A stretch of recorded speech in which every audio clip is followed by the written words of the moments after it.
Hello students, कैसे हैं आप सब। तो न्यूज तो आप सभी ने सुन ही ली होगी। और सबसे पहले मैंने आपको बताया था कोऑपरेटिव बैंक की वैकेंसी के बारे में, जहां हमने बात की थी 440 पोस्टों के ऊपर। फिर ये 440 पोस्टों के बाद आई न्यूज 800 पोस्टों की। जी हाँ, उसमें जोड़ दिया गया उपभोक्ता भंडार की वैकेंसी को भी। जी हाँ, अब तो सहकारिता विभाग ने तहलका ही मचा दिया। जी हाँ, सहकारिता विभाग ने कल एक नया अनाउंसमेंट किया है, जो कि उम्मीद करता हूं आप सबको पता भी चल गया होगा। उसके ऊपर और क्लैरिटी देने के लिए मैं ये वीडियो बना रहा हूं। राजस्थान सहकारिता विभाग ने एक नई वैकेंसी की घोषणा की है, वो भी 3000 पदों पे। जी हाँ, जो लोग गवर्नमेंट जॉब चाहते हैं उनके लिए बहुत बढ़िया मौका है। 3000 पदों पे गवर्नमेंट जॉब, और ये 3000 पोस्ट उन 800 पोस्टों के अलावा है। तो क्या है पूरी न्यूज, उसके ऊपर मैं चर्चा कर लेता हूं। तो सबसे पहले आपको समझने वाली बात ये है कि ये 3000 पोस्टें आई कहां पे हैं। तो देखिए, ये 3500 पोस्टें तो बैंक में आनी है, 500 प्लस, ठीक है। 300 प्लस पोस्टें आनी है उपभोक्ता भंडार में। अब ये 3000 पोस्टें आ रही हैं, जो देखिए गांव के लेवल पर जो सहकारिता के काम होते हैं वहां पर पहले क्या हो रहा था कि डायरेक्ट रिक्रूटमेंट ले रहे थे। डायरेक्ट रिक्रूटमेंट मतलब कोई सरकारी नौकरी नहीं, सीधा संविदा वगैरह पर चल रहा था ये काम। उसमें क्या थे, ये लोग अपने ही लोगों को लगाए जा रहे थे। तो अब सरकार ने फैसला लिया कि नहीं, हम लोग डायरेक्ट रिक्रूटमेंट एग्जाम के थ्रू लेंगे, यानी कि एक पेपर लेंगे, और ये 100% ये सरकार की तरफ से पक्की नौकरी है। ये बात ध्यान रखना, क्योंकि ये संविदा पर भी क्या है वो भी मैं आपको पूरी न्यूज बताने वाला हूं, तो ध्यान से सुन लीजिएगा, ठीक है। तो देखिए, सबसे पहले आपको पता होगा कि कोऑपरेटिव की तैयारी हम ही लोग करवा रहे हैं। पूरा कोऑपरेटिव का सॉल्यूशन मिलना है, और यहां पर भी आपको कोऑपरेटिव का वही सॉल्यूशन चाहिए। तो ये बात आपको ध्यान रखना है। वीडियो के नीचे हमारी ऐप का लिंक मिल जाएगा, वहां पर जाइए, वहां पर देखिए कि आपके अकॉर्डिंग जो आपको चाहिए वो वाला मटेरियल आपका अवेलेबल है और रीजनेबल प्राइस पे है, ठीक है। तो ग्राम सेवा सहकारी समितियां, देखिए सहकारिता का यूज बढ़ता ही जा रहा है, क्योंकि सहकारिता से क्या हो रहा है कि गांवों के जो छोटे छोटे लोग थे वो मिलकर अपनी लाइफ को ऊपर ले जा पा रहे हैं। तो इसलिए सरकार भी चाहती है इसको बढ़ाना, क्योंकि सरकार के बैंक ये काम नहीं कर पा रहे। इसीलिए सरकार की जो ये राजस्थान सरकार है या स्टेट गवर्नमेंट के सहकारिता के कारण ये इन चीजों को बढ़ाना चाह रहे हैं, ठीक है, क्योंकि कमर्शियल बैंक इन सब चीजों को पूरा नहीं कर पा रहे थे। तो क्या है पूरी न्यूज, ध्यान से सुनिए। व्यवस्थापकों के 3000 पदों पर होगी। अब व्यवस्थापक क्या होते हैं, जो व्यवस्था करे, यानी कि एडमिनिस्ट्रेशन करने वाले पद हैं ये, यानी कि एडमिनिस्ट्रेशन का काम रहेगा। क्या पूरे स्टेट में निकलेंगी? जी हाँ, पूरे स्टेट में ये 3000 पद होंगे। जैसे गंगानगर है, गंगानगर में गांवों में कुछ जॉब्स होंगी, कुछ हनुमानगढ़, कुछ जयपुर, कुछ बीकानेर। तो इनकी क्या न्यूज है सुन लेते हैं पहले। ग्राम सेवा सहकारी समिति के कर्मचारियों के लिए सहकारिता विभाग ने भर्ती चयन प्रक्रिया हेतु सेवा नियम 2022, अभी ये सेवा नियम मैंने कल साइट पे चेक किए थे कल रात को, अभी तक ये अपलोड नहीं हुए। जैसे ही अपलोड होंगे तो उसके लिए मैं अलग से आपको बता दूंगा। 10 जुलाई 2017 के बाद स्क्रीनिंग की व्यवस्था को समाप्त कर दिया गया है, यानी कि जो इससे पहले वाला प्रोसेस था उसको खत्म कर दिया है। अब व्यवस्थापक के 3000 पद राजस्थान राज्य सहकारी भर्ती बोर्ड, वही रिक्रूटमेंट बोर्ड के माध्यम से होगी। सहकारिता विभाग में जो भी भर्ती हो रही है वो रिक्रूटमेंट बोर्ड के माध्यम से ही होती है, तो इसको भी उन्होंने उसी के माध्यम से करवाने का सोच लिया है, ठीक है जी। अब व्यवस्थापक के 3000 पद राजस्थान राज्य सहकारी बोर्ड परीक्षा के माध्यम से भरे जाएंगे। किसके माध्यम से? परीक्षा के माध्यम से भरे जाएंगे। पहली बात तो ये देखिए, पेपर होगा, ठीक है। पेपर कैसे होगा वो भी मैं बता दूंगा आपको। सहकारिता मंत्री उदयलाल अंजना ने बताया कि अब व्यवस्थापकों के लिए अनुकंपा नियुक्ति का भी प्रावधान है। देखिए, इसमें पहले क्या था, अगर किसी को कुछ प्रॉब्लम हो जाती थी, डेथ वगैरह हो जाती थी, तो उसकी फैमिली के लिए प्रोविजन नहीं थे। तो अब इन्होंने नए नियमों में उसका प्रोविजन डाल दिया है, ठीक है।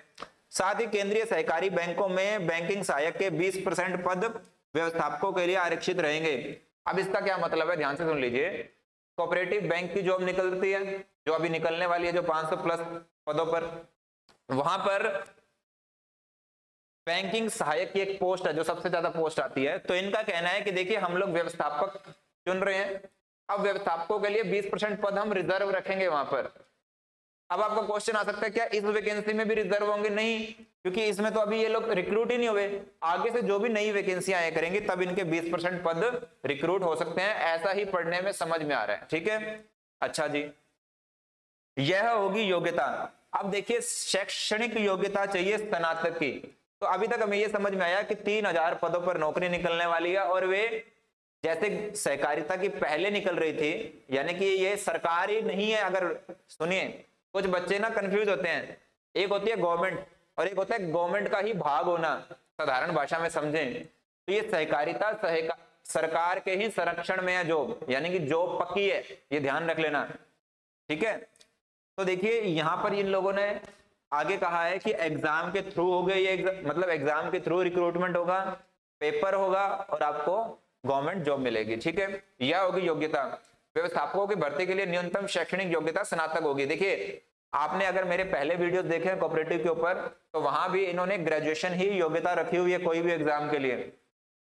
अब इन्होंने एक्स्ट्रा क्या कहा, अगर कृषि स्नातक है यानी कि अपने एग्रीकल्चर से ग्रेजुएशन किया हुआ है या एमबीए डिग्री है आपके पास, तो आपको 10 मार्क्स एक्स्ट्रा दे देंगे ये लोग। जितने भी आप लाओगे उसमें 10 मार्क्स जुड़ जाएंगे।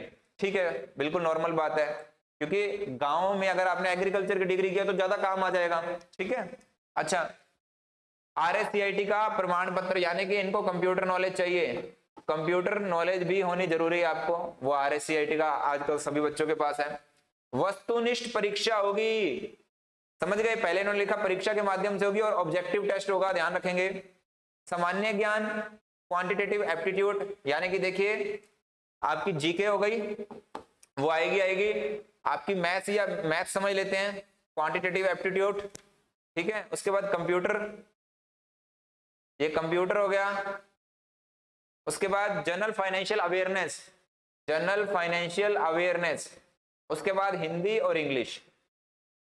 ये मिलता जुलता सा सिलेबस है। देखिए ये मिलता जुलता सिलेबस है जो आपका कहां पर देखने को मिला था, बैंकिंग में देखने को मिला है आपको, बैंकिंग सहायक के। ठीक है, अब जो ये जनरल फाइनेंशियल अवेयरनेस है, अब ये अकाउंटिंग की फॉर्म में हो सकती है। कोऑपरेटिव एक्ट तो आएगा ही आएगा, आपने देखा होगा हर वैकेंसी में कोऑपरेटिव एक्ट ये घुसा रहे हैं, तो कोऑपरेटिव एक्ट तो आएगा ही आएगा उस फाइनेंशियल अवेयरनेस में। अब ये देखने वाली बात होगी जब ये सिलेबस को बाइफरकेट कर देंगे इसके लिए, बाकी सारा इन्होंने बाइफरकेट कर दिया है। जीएफए के लिए ये और डिटेल आ जाएगी तो हमें और क्लैरिटी हो जाएगी, बट अभी तक इन्होंने कहा है कि जनरल फाइनेंशियल अवेयरनेस है, और मान के चलिए इसमें कोऑपरेटिव एक्ट तो ये डालने वाले हैं ही। ठीक है जी, तो ये रहेगी पूरी प्रोसेस। एग्जाम का इन्होंने सिलेबस बता दिया, बाकी नियम ये जल्दी जारी कर देंगे, और इन्होंने कहा है कि रिक्रूटमेंट बहुत जल्दी हम लोग करवा देंगे। ठीक है जी, अब इन्होंने बताया कि रजिस्ट्रार सहकारिता मुक्तानंद अग्रवाल ने बताया कि जिले के खाली पद उसी जिले के मूल अभ्यर्थियों से भरे जाएंगे। अब देखिए 3000 पद हैं, तो पूरे राजस्थान में हर शहर में इसकी वैकेंसीज तो होंगी, क्योंकि सहकारिता विभाग हर जगह है। बस जब ये फॉर्म आएंगे तो हमें ये देखना है कि हमारे विभाग में कितनी सीटें हैं और हमें उसके लिए फॉर्म लगाना है। पर 3000 सीटें पूरे राजस्थान में हर जगह इसके फॉर्म, हर जगह इसकी सीटें खाली मिलने ही वाली हैं, ये बात हमें ध्यान रखनी है। तो ये बात आपको समझ में आ गई कि नए नियम जारी हुए हैं, एग्जाम होगा, एग्जाम का कंटेंट इन्होंने बता दिया। ठीक है जी, तो इसीलिए अब आपको इससे रिलेटेड सारा कंटेंट आपको हमारी ऐप देख डेमो पे मिल जाएगा। तो आपके सारे सवालों के जवाब मैंने कोशिश की इसके अंदर आ जाएं।